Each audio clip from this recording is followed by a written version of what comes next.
The world is filled with people that say stupid things, but some of those people say stupid things about the existence of gods, and even use science to back up their godliness. Now, I'm no scientist, but I do like to point out these silly things. So here is Theists Say Stupid Things, and this time we're going to get cussed the f*** out.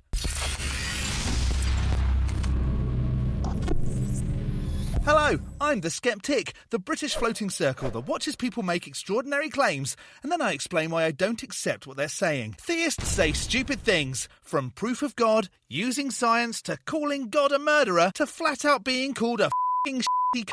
They say some strange things and probably actually take offence to some ridiculous things that atheists do and don't do. So let's point out why what they say is stupid. And this video is part of a growing playlist which you can find in the description. However, before we see yet more stupid things, if this isn't your first Skeptic video, hit the like, the subscribe and the bell and get more videos like this in your feed. And a super thanks to those that hit super thanks in some recent videos. Photo Nerd and Ashton Fool. Lisa the Rainbow Giraffe bestows leaves upon you. More hen. Let's kick off with a video that says we need to stop calling God a murderer.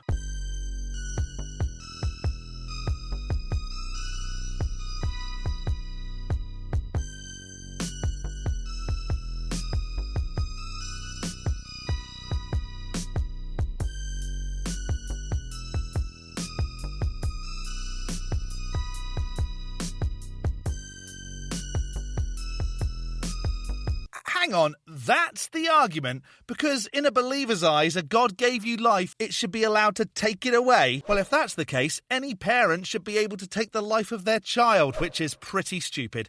If that God was real, why the hell would anyone worship it if it could just end your life whether you're innocent or not? Stupid. Next. Atheists blame God on both ends of the spectrum. Either God isn't doing enough, or God is doing it wrong. No, for atheists, isn't it God isn't doing it because it doesn't exist? Atheists wonder why God doesn't prevent evil. And then when God judges nations for their immorality, they claim God is a moral monster for doing that. Atheists wonder why God doesn't do something himself to put an end to evil, and then claim the incarnation, the cross, and the second coming as stupid. Atheists get mad because of so much evil, and they blame God. No, it's reasonable to not accept a God. Never mind the fact that one hasn't been demonstrated, but the fact that shit things happen, often well out of the control of most people, and a God does nothing to stop it, this supposed loving being, is kind of like a reason to accept it doesn't exist. And yet they are the ones saying people should be free to live as they please. Atheists get mad and demand that God reveal himself. And yet they look at nature and claim it created itself. Not created itself, but came about in ways that don't require gods. They claim the universe only appears to have design and purpose, and that the Bible is an evil, superstitious book. According to atheism, no matter what, God is wrong. Was there a point to that video, or were you just saying things you think atheists believe? Because you're pretty wrong. Atheists don't think a being that they don't believe in is wrong. That would be like thinking unicorns are wrong for not mating with horses or something equally as ridiculous. Not only was this video stupid, but it was a waste of time. Next! Yeah, atheists, man. You Darwinist piece of shit, motherfuckers. Get the out of my goddamn country, you sucking pieces of shit.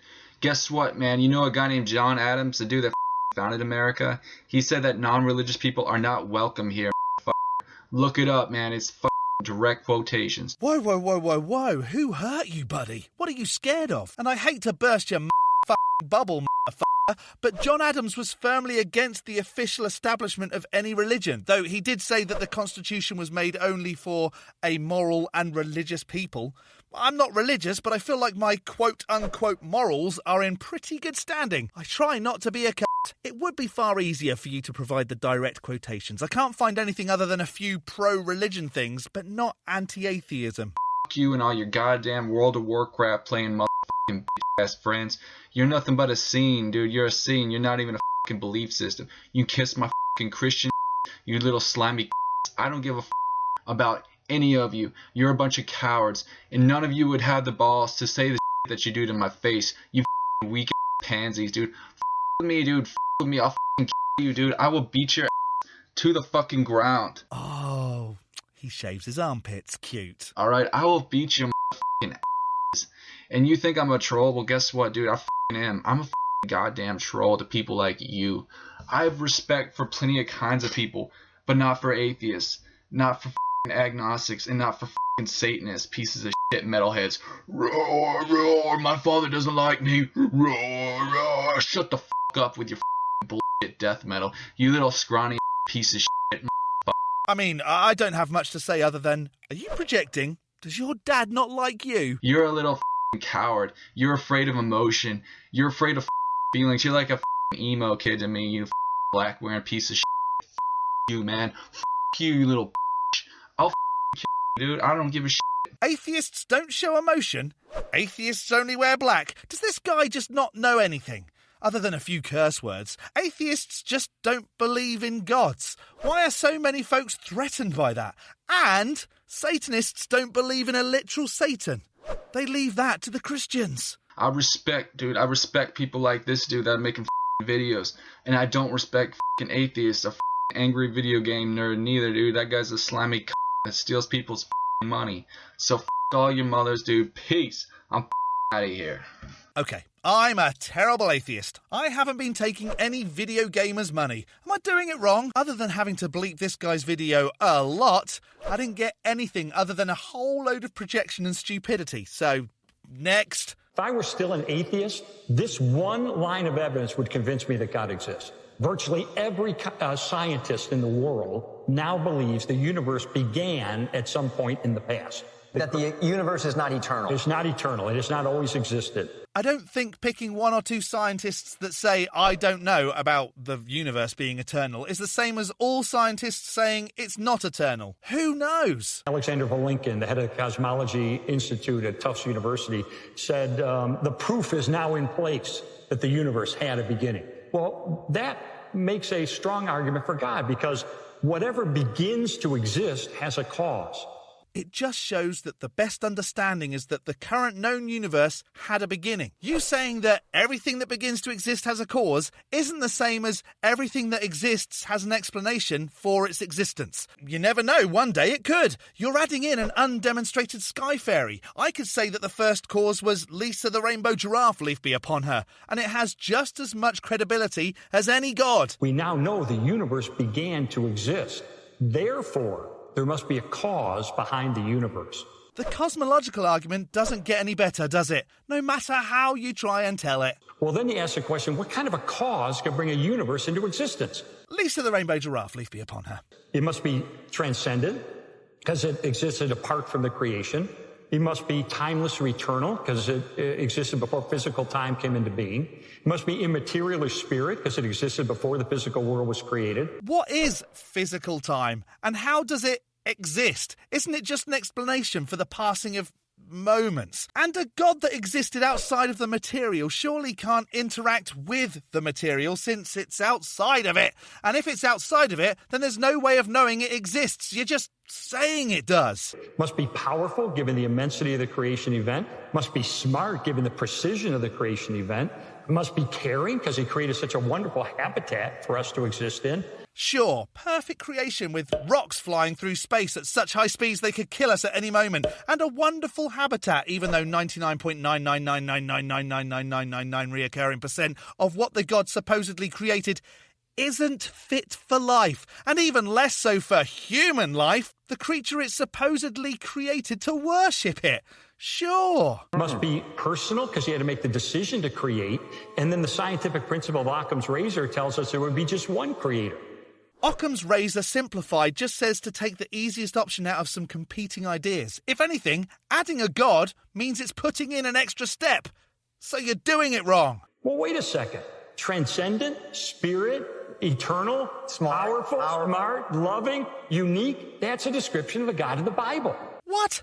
A god that kills for no reason is loving? Sorry, mate. Just that one part alone means that all this probably isn't done by the God of the Bible. I personally, anyway, would come to the conclusion there is a divine creator. So you started out saying that any atheist would accept it, but then say, well, I would actually conclude this, even though that's already your position. First of all, evolution comes from someone who was a member of the Round Table. What can you tell that to everybody? Someone, without going into too much details, those who know what the Round Table is and where it came from, they will see someone who was a non-believer in God, an atheist who was deliberately trying their hardest to brainwash people and take humanity away from the concept of this divine God who is the reason for the existence of this universe and life in general. I guess you're talking about Charles Darwin here, since he's the person that people say discovered evolution. But he started writing about it in his 20s and was in his 40s before he even started stepping away from Christianity. And then before he died, he'd said he was never an atheist, more agnostic. But let's not discuss the definitions of that. So that's one. Secondly, let's say everything came into existence because something exploded over 13 billion years ago. I just wonder who was present 13 billion years ago? Was it that scientist or his uncle or his grandpa? In the scientific field, if it's a theory, I'm not obligated to accept it and believe in it, therefore don't force it on me. It's a theory. Of course, he doesn't understand that a scientific theory is the best current understanding of X, and isn't the same as a theory about who stole the last donut. So even the one who wrote it, he said, I think it's this. Well, you think, I don't have to accept it. So even when other people think on your behalf, you don't accept it. That just demonstrates there's no hope. So a theory is a theory. Leave it to yourself. Don't teach it at university levels, and don't brainwash all these beautiful young men and women and take them away from God. How dare you do this? Hang on, don't take them away from your God. What if another religious person was teaching them about the truth of their God? Would you say the same to them? But again, the educational system is infiltrated. Especially in the USA. There's way too much religion in schools, so I'll agree with you there. So as the religious sector, so as the entertainment, and so on. Now, if we assume that all this perfect and complex universe came into this because something exploded, then let me put it to you this way, my dear friend, whoever you are. And I'll say, you're my friend, because I mean it. Yeah, me too, whoever you are, because I can't be bothered to learn your name. If I say to you, as an intellectual individual, that the Oxford Dictionary came into this perfection and complexity because something exploded in the printing press, would you accept that? You'll say that is absurd. It's impossible. The moment you think of the Oxford Dictionary, immediately you think of a brain behind it that put it together. An intelligent being that put this dictionary together. Dictionaries coming into existence isn't the same as a universe existing. For starters, there was a need for dictionaries when language developed, and it developed over a long time when our ancestors started complaining about people making up shit for the explanation of things. Maybe. If the Oxford Dictionary did not come into existence unless there was a brain behind it, how much more this complex universe? So you're telling me the Oxford Dictionary cannot exist without a brain, but the universe existed without a creator. The mind that created dictionaries is, or was, demonstrable. The God you keep saying made the universe is not. That is impossible. Logically speaking, it is absolutely illogical. Doesn't make any sense. To someone that already believes that there's a God, maybe, but I'm not convinced of one, and still accept that there isn't a supernatural explanation for the universe's existence. So, let me tell you, even though I'm not a scientist, so I don't want to be one, I'm a little poor, a believer in Jesus Christ. I walk through His grave by His grace, and I ask Him for His mercy. But let me say one thing about the human DNA. Don't say it's actual words. Do not say it's made up of actual words. Just one thing about the human being. The human DNA is made out of 3.1 billion bits of information. 3.1 billion bits of information. If I were to convert that into words and write those words on an A4 sized paper, 500 words per page, it would take me 600,000 pages to write one person's DNA. You bring the entire encyclopedias of the world together, they will get nowhere near the intelligence in your DNA, my dear friend. And you're telling me you want me to believe in a Big Bang? No, I want you to believe that DNA is made of chemicals and that the sequences of those chemicals is represented by combinations of 4 letters. That's not the same as an encyclopedia. And yet, there's almost 8 billion people live on the face of this planet as we speak. But no one's fingerprint is the same as the other. Right. That's not a fluke. Right. That is a deliberate and intelligent creation by this intelligent being whom we as Christians believe and claim to be God. So wait, I thought it was DNA, but then you jumped to fingerprints. And we know that fingerprints form during fetal development. Nothing remarkable about fingerprints. It's just pretty cool that no two are identical. Stupid. Next. And for one astronomer, this historic event is not just about science. It is also a religious experience. Chief religion correspondent Lauren Green is here with us in New York. Lauren, great to have you with us. Oh, it's great to be here. You know what? I joined the hundreds, thousands of New Yorkers who descended out of the offices to watch the eclipse. Little sliver between the buildings. Were you able to see? Yes, with the glasses I saw. Right. It was absolutely awesome. Absolutely incredible. And you know, the thing about it is that now that science can predict eclipses, they garner less fear and more fascination. But for one scientist, this rare event confirms his faith in God, but it might surprise you why.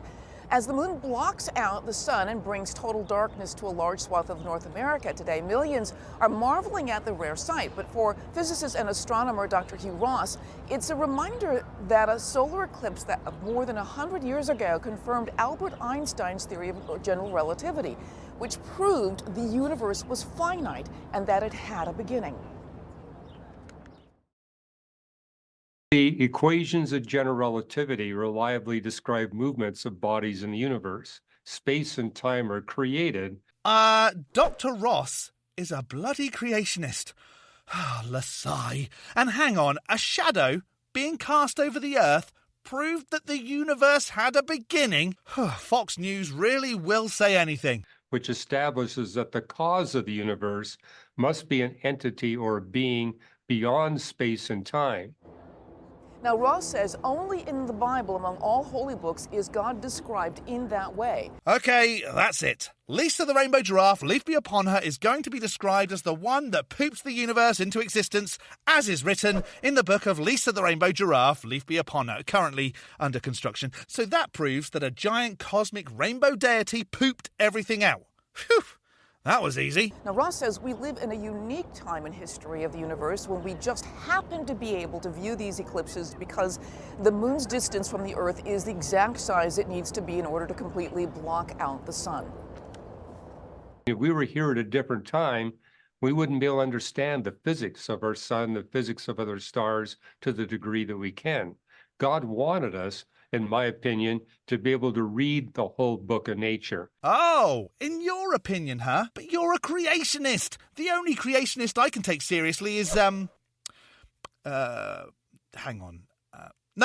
Nope, none of them. And this is stupid because so many people will go, Fox News showed a scientist saying this, so it must be true. Now, Ross says the eclipses give us a glimpse into God's character. That we can predict these celestial motions is not by chance, but because the Creator has ordered the world in that way and allowing us to connect with our designer. This is a very fascinating thing because it actually says the moon is actually pulling away from the Earth. So we are in the exact time in history, among millions of years, that we can actually view these eclipses where the moon totally blocks out the sun. Because, of course, it's constantly evolving and changing. Exactly. And the spaces between. No, the moon isn't evolving. And that dude is a YEC. He doesn't believe in millions of years, even though it's actually billions. He believes a few thousand, which is silly in itself. And Einstein's theory confirmed that there is a beginning, that there is the Big Bang. So the universe is expanding like this. That's how we know that.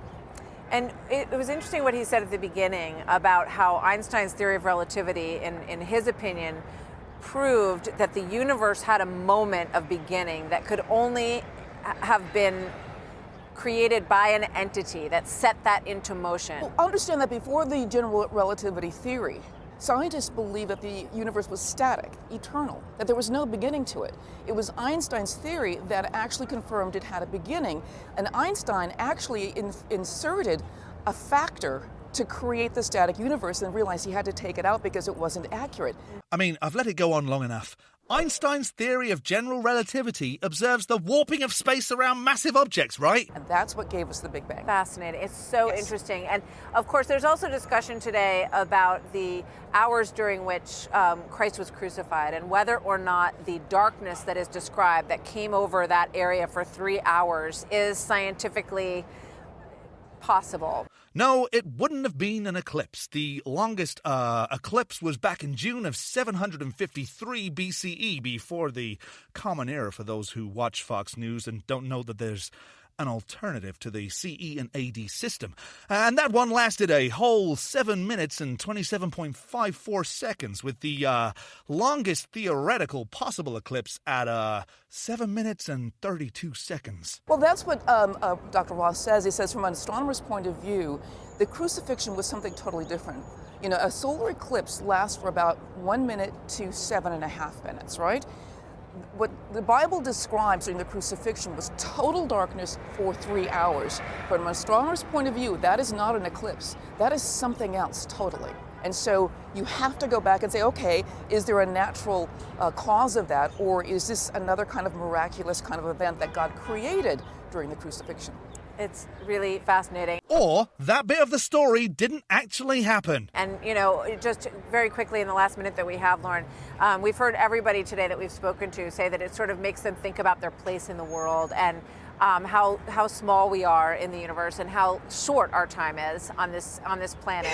Anybody who thinks that they're in control of their own life, if you see that solar eclipse, you have no implications that you are in control of your life, that there is somebody out there who can create that at this time in history for us to view. Thank you so much, Lauren. Lauren always has a great perspective on these things and a depth of understanding of a lot of it that you bring to the table. So it's great to have you with us. Thank you very much. She has a great understanding? Well, why not get a proper, decent scientist who has an actual great understanding of what's going on? Like my man crush, Professor Brian Cox. That was all a little bit silly. So we've been sworn at and told it's obvious that there's a God, and Fox News even got an expert to prove that eclipses prove gods. And I just saw another load of assertions and nothing to back it up other than, trust me, bro. Though you may disagree and think that some of this wasn't stupid and theists can actually say sensible things. Let me know in the section below. I'm going to skeptic this as not enough stupid to convince me that there's a God. A big thank you to this month's top level ticks on Patreon. Tamo, the Barely Bearable Atheist, George, Godless Granny, Addy Rockhart, the Enixes, Jakari, Elizabeth, Whiskey Tech Fred and Rick, as well as all the $3 base ticks. You can become a supporter on Patreon too at patreon.com/theskeptic. The link is in the description, along with links to all my other socials. Don't forget to hit the like button and subscribe if you haven't already. From me, the Skeptic, stay safe, keep thinking logically and ask questions. Skepticism is the first step towards truth. See you next Saturday.